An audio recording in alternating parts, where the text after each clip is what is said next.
said you were going to ask me a question. That's when you get to say hello. This is going to be a shit show. All right. Hello there. Welcome to the Fuckersberry Lemonade Podcast. On today's episode, there are so many questions and so few answers. Not a day goes by where the investigators, survivors, and the victims' families aren't reminded of these brutal murders. 20 years later, they're still seeking justice and closure.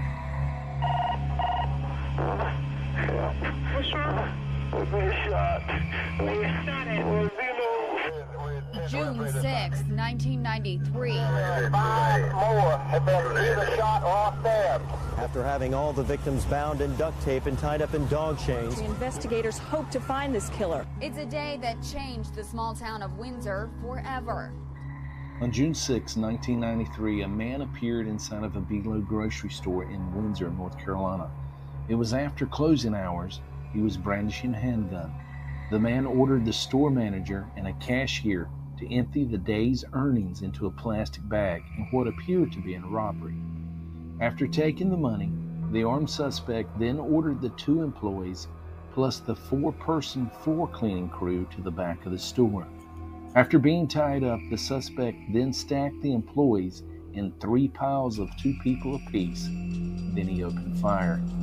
After murdering 3 and severely wounding 2 others, the killer calmly walked out into the quiet night, never to be seen again.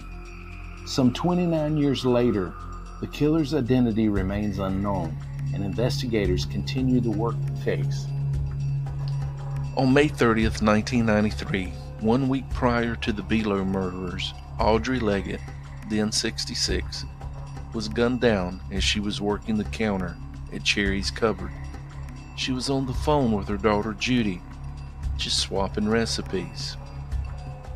Judy was told to hold on just for a minute, in which time she heard a click, and that was it. That was the last thing that anyone ever heard from Miss Audrey. They drug her all the way in the back, going to the cooler, and there they took her life. She was shot several times for a couple $100. Customers would eventually find her. Now, this may or may not be related to the Below suspect, but could there be a connection? A year after the Below store murders in Windsor, North Carolina, another Below store was robbed. This store was located in Hertford, North Carolina. The gunman hid in the store until closing. Then he tied up the assistant store manager. The assailant used duct tape and dog leashes, the same items used to tie up the victims in the Windsor store robbery. He fled with an undisclosed amount of cash, and no one was injured.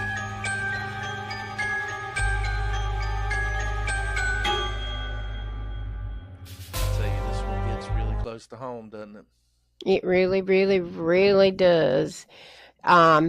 But a week before in Martin County, Beargrass, a week before the Below murders, Audrey Leggett. What about her? Yeah. That's so close. That is so close. Yeah. They say there's no concrete connection, but I believe there is a connection. Well, I think anything's possible. I mean, it's such a small town. Well, between Windsor and Beargrass, it's roughly 20, 21 miles, but it's like they're all interconnected, and the whole vibe around Windsor and Beargrass and Martin County, it's all very laid back. I mean, they're just country folks. They're not used to having these kind of things happen. No, not at all. Prior to Below, on May 30th, 1993, Miss Audrey Leggett, I think she was around 66. She was gunned down as she was working at the counter at Cherry's Cupboard. She was on the phone with her daughter, Judy. I think her daughter said that they were swapping recipes, talking about she was getting a recipe for something. Mm-hmm. And her mama told her, hold on, and it went click, and that's the last time she talked to her mama. And then they found out she was dead. I think they drug her to the cooler. Yeah, she had been. They took her life by shooting her, and she'd been drugged back to the cooler. Yeah, she was shot several times for a couple $100 that was missing from the register. And then customers would find her. Yep. Yeah. This may not be related at all to the Below murders. She definitely But, deserves yes. Because, her family, they've suffered through this loss. And Miss Audrey, her family needs some justice as well. So that's just, Yeah. Imagine being her daughter and basically hearing that, and that's the last thing. I mean, she was there basically. yeah, it's one of those things, that she was found by customers. And it is interesting to know that Mrs. Leggett was killed with a .22 caliber handgun, while the Below murders Yeah. were with a .45, I believe is correct. Yeah. So that's that's one of those things that is it's all so close together. It kind of does make you wonder. Yeah, it makes you really, really wonder. I mean, but it's the look of and the thing of it too. If anybody has any information about this, please contact the North Carolina SBI and let them know that you know anything. please do. And yes, please let the family try to stop their suffering a little bit. Yeah, and we'll get that number for you. We'll have it up at the end of the podcast. So we go forward in time one week. Okay. And it looks like that would be a Sunday, June 6, 1993, at approximately 6:15 p.m. A male who they believe was already inside the Below store hiding in Windsor bound up 6 victims using gray duct tape. He also used dog chains, dog collars. He stacked the victims in 3 piles. Shot into the piles. He killed 3 of the victims. The 4th victim was shot. The 5th victim was stabbed. Both were left for dead. And the 6th victim, and at least this is in note 6, just for your reference, it looks like the 6th victim was not hurt. And he got away with what looks like to be about $3,000. He demanded that the clerk and the manager put the money in a bag, and he had the money. He did keep saying that he was not intending on shooting them. He stated multiple times that he was a former police officer who had been done wrong. Wow. Yeah, I mean, and that he opened fire. He only had 1 round of ammunition, and then what he couldn't finish with the bullet. He grabbed a knife. Yeah. He grabbed a knife. And finished with a knife.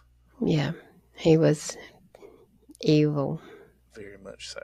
So he's his description is a black male, medium complexion. 30 to 35 years old with a solid, slender build and military-style haircut. And they said he had he had light brown slanted eyes with a narrow nose bridge. That was possibly caused from a sports injury. Well, the other thing too, and I'm on note 4 now, is in researching this, the amount of people that were inside the store at closing time. 6 people is a lot of people. And I know. So he must knew he could. But that's the thing. You would think if he had cased the place out. There's 6 people there. Is that the best time to try and rob somebody? I mean, what I'm getting at is if we go back down to the FBI profile on the guy, okay? Because see, there's 2 definite schools of thought here. One is that he was military trained or an ex-policeman, like he said, because he was so cool and calm while he was executing this, according to the survivors. If he was military trained, maybe it didn't matter to It him. didn't. That's what I'm thinking. He was military trained, and he knew, or he thought in his mind that he could handle who was in there. Maybe he looked at the victims and said they're not going to be that much of a. They're not going to be that much resistance to him. Yeah, could be. Go over from the notes from the FBI profile what they have profiled him to be. If you would go over that right quick. What note did you say you're on? That would be probably in your talking points from that. Okay, so sorry. Okay. Notes from the FBI profile. Okay, profile. He's likely an ex-con who was convicted of a serious felony. Despite this, the suspect was likely a model prisoner, possibly affiliated with a religious group while incarcerated. Below murders were likely not his first. Very persuasive, possessing a silver tongue. And he displays composure, representing himself with a friendly demeanor. And he possesses a serious threat to family. Poses a serious threat to family and friends. Has ties in some form to the area. African American, dark complexion, mid-30s, very muscular, at least 6 feet tall. So let's talk about that, and the next thing that we'll go to would be note number 10. Okay. We'll go over that next, but let's talk for just a minute the 2 schools of thought here. You've got one. They just think the guy was a drug addict. That he just by happen chance came upon this grocery store, robbed it, and didn't really know what he was doing because there was a lot of sloppiness involved. Okay, then there's and they, due to that sloppiness, that's why they say a drug addict.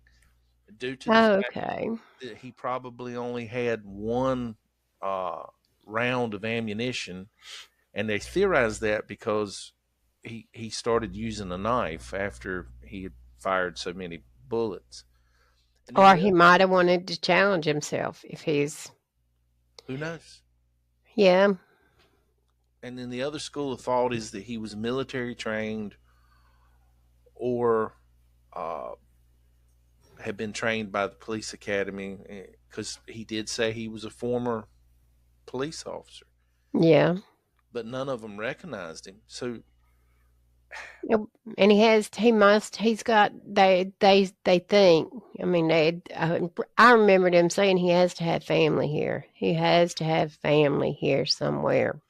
Well, you figure at that point, somebody has got to know. Back then, you could go from Virginia through Windsor and Martin County, Bertie, Martin County, like that, to Virginia, which would have been military. You would have had military here. So there's that possibility. But going back to a couple of points, I know that this was a sloppy crime scene. I get all that, okay? But when you really think about it, if this guy was trying to travel light and only had 1 round of ammunition, had he cased this out, did he just happen chance buy it and decide he was going to go for it? We I don't don't know. think I think he got 3,000 out of it. Now that, like I said, money, I mean, 300, 3,000 is not, but he And, got money out of it, and see, and that was a bonus. a lot of people think, in researching this, they were saying $3,000 is not a lot of money. Mm. 1993 in a small southern town, $3,000 was a lot of money. It was a lot of money back then. I remember that. Remember, I was struggling. So, yeah, it was. And I would have loved it, but but I would have never done anything like that anyway. well, none of us would. I mean, but do you think, in doing your research, military, police trained, or drug addict? All three.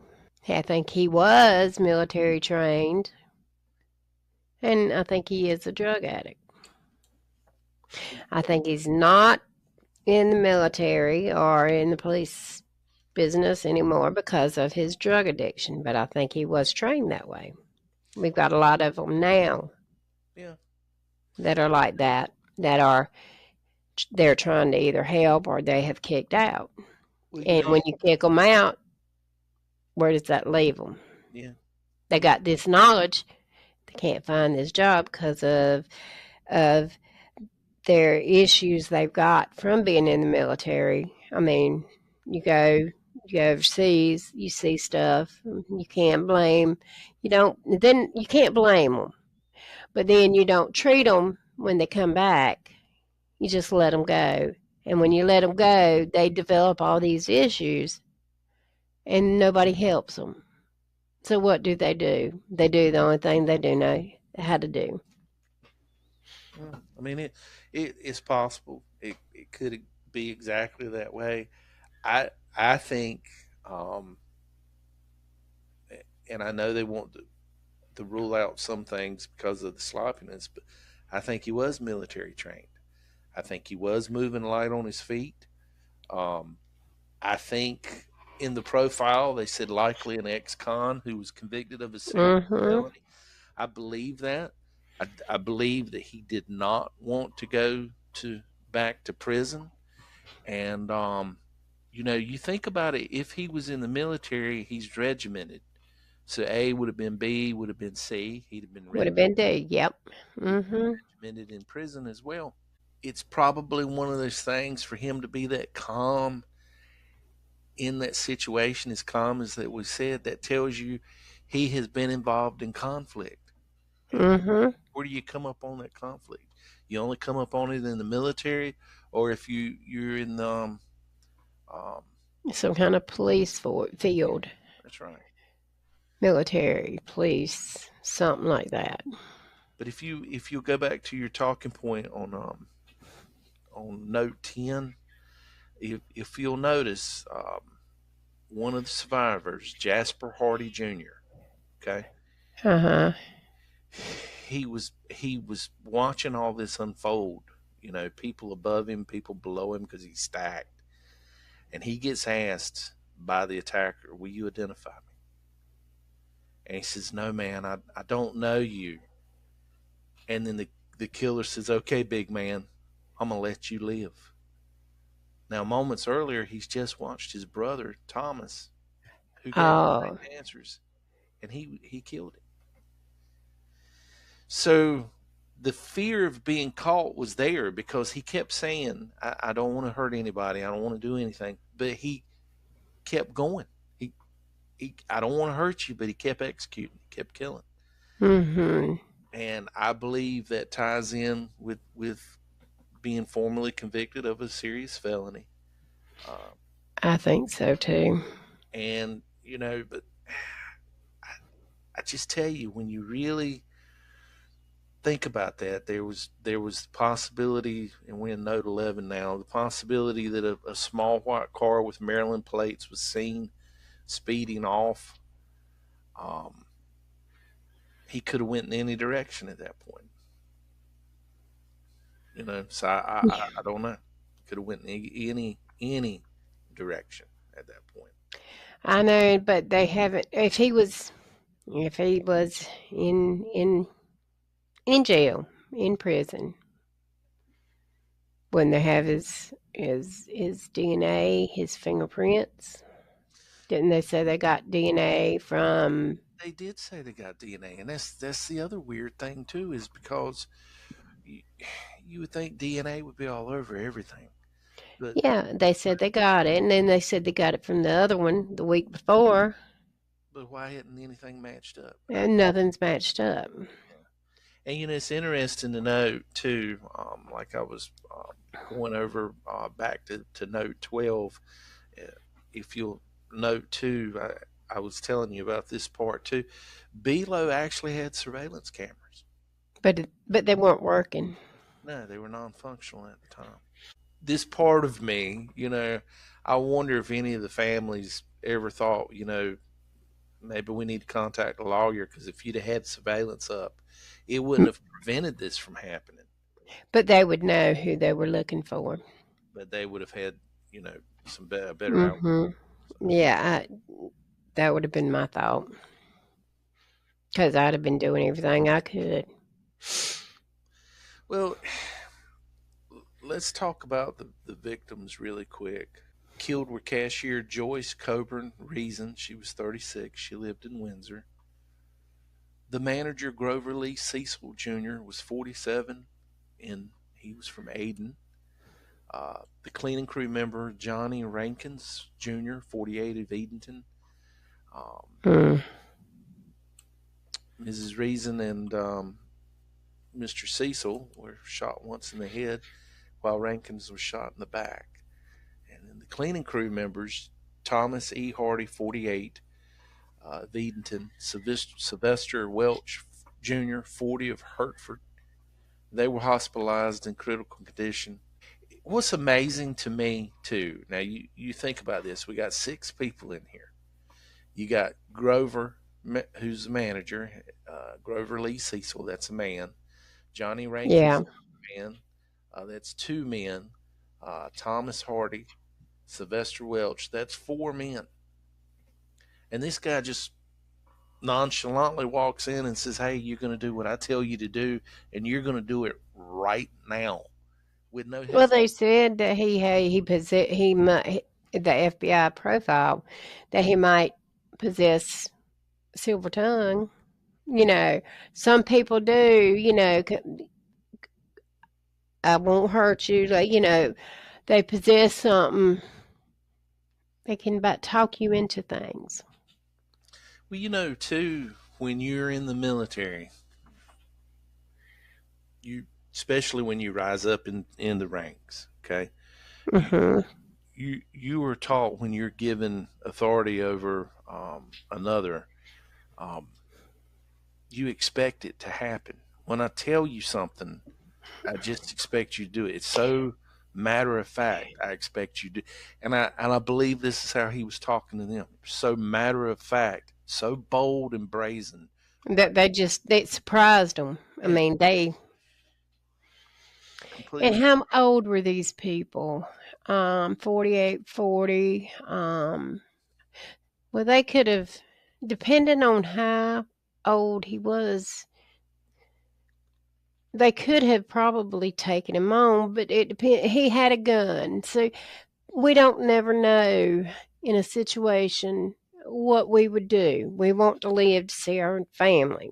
We do what you say. We won't get hurt. That's exactly right. I mean, we don't know. We might be looking for ways to get out, but we don't know. Well, that's the thing. I mean, we could sit here all day long and say what we would do or not do. We don't know. We don't really. We don't know. We don't really know. But I'd love to think I would fight, but I don't know. But I do think that he just was very matter of factly about it, and that's why I keep pointing back to the military. I think that too. I really believe that in my heart. I believe somebody knows. Hey, there's a reason. There's, might be a conspiracy theorist through and through, but I believe in my heart of hearts, military, ex-military, and it all connects somehow. Well, that's why I keep going back to him being the military. I just,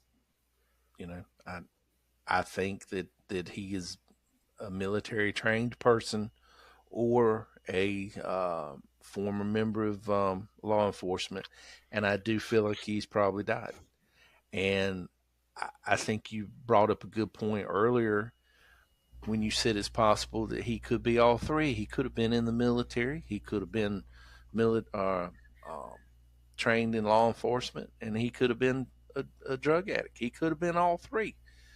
Um, that's a very distinct possibility. We don't know. We don't know, and then these people need to know. Yeah, I mean, this is something that has gone on for a long, long time. Yes, it's gone on for a long time. Interestingly, a year after the Below murders in Windsor, another Below store was robbed, and this was back in your talking points email I sent you. I see that in Hartford, North Carolina. Yep, and the He gunman, hid in the store. and he tied the assistant store manager up using duct tape. And dog leashes, the same items used Yeah. to tie the victims in the Windsor store Now, robbery. that had to be the same guy. He fled with an undisclosed amount of cash and no one was injured. That was the same guy. He's already created an MO at this point. That was this. I wonder if he did it. He had to do it. I wonder why it's not been. You don't hear a lot about that part of it, but here's the thing.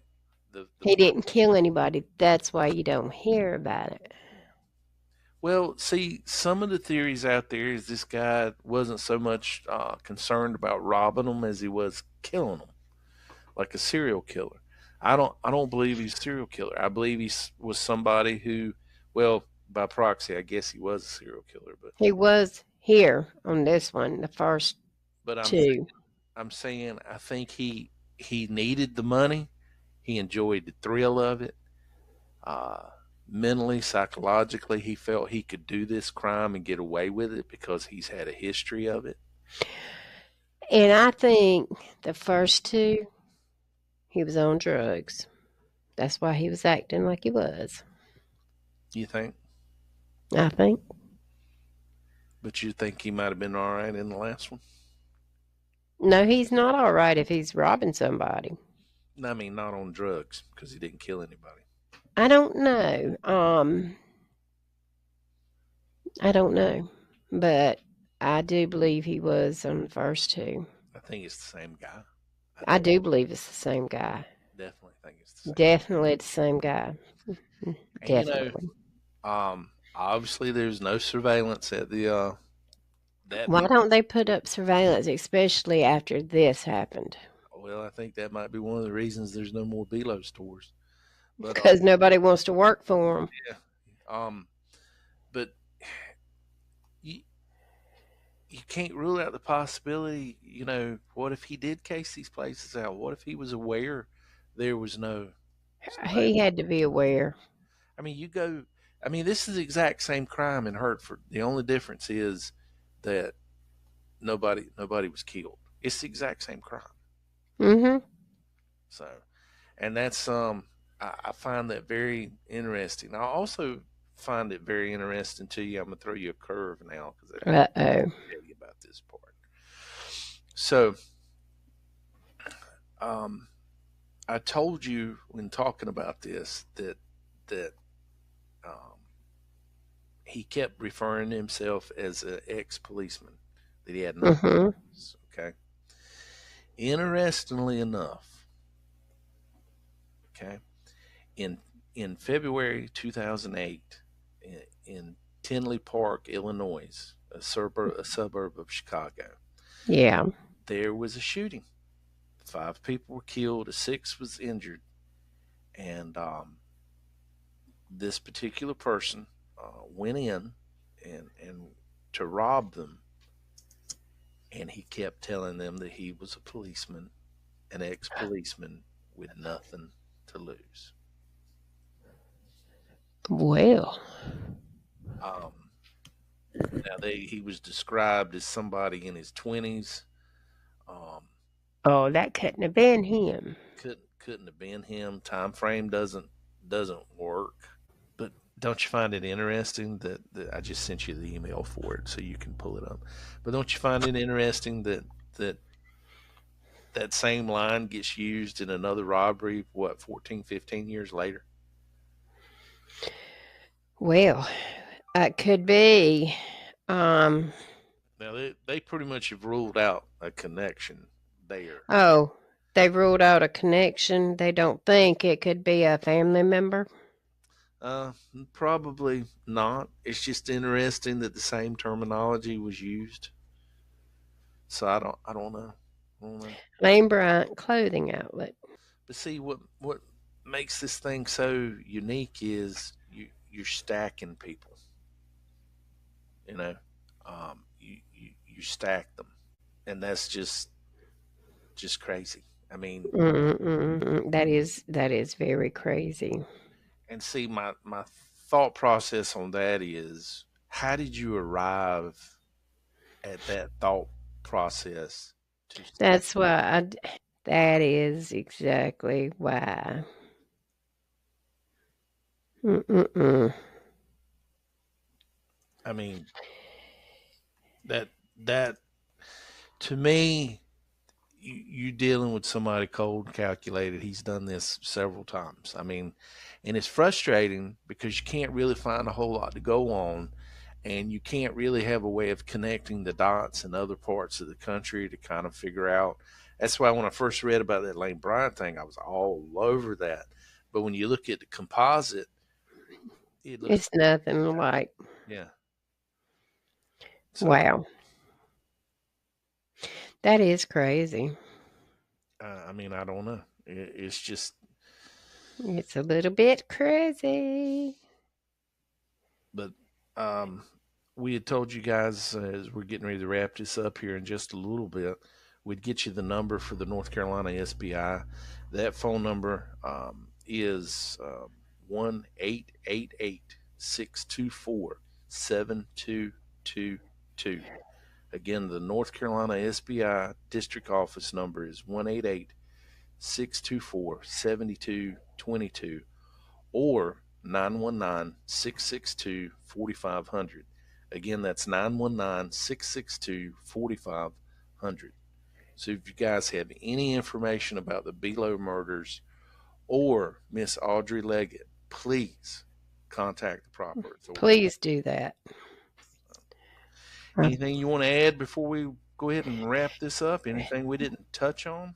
Nothing other than if you guys know anything, to please, please, please call that number. Yeah. Put the families, give them a little bit of closure. I mean, I know it can't bring them back, but it could make them feel better. And maybe you're listening to this somewhere in another part of the USA, and something happened like this in your neighborhood. Maybe there's some slim chance of connection somewhere. It's just mighty funny that you have Miss Audrey Leggett a week before, and she's shot, and of course all the things there is people could say, well, whoever killed her, she knew who they were. She walked. That's why they walked in the store. It was so easy. I get all that. I do, but it's just mighty, mighty strange that in a mere few days, you have a robbery and a murder on this level at Below. I mean, I just think it's too much of a coincidence. And I do believe the guy, like I said, military, and you know what? Yeah, let's throw that in there. Probably a drug addict too. Yep, I do believe that. Yeah. So, well, guys, thank all of you for being a part today. We appreciate you following us and listening.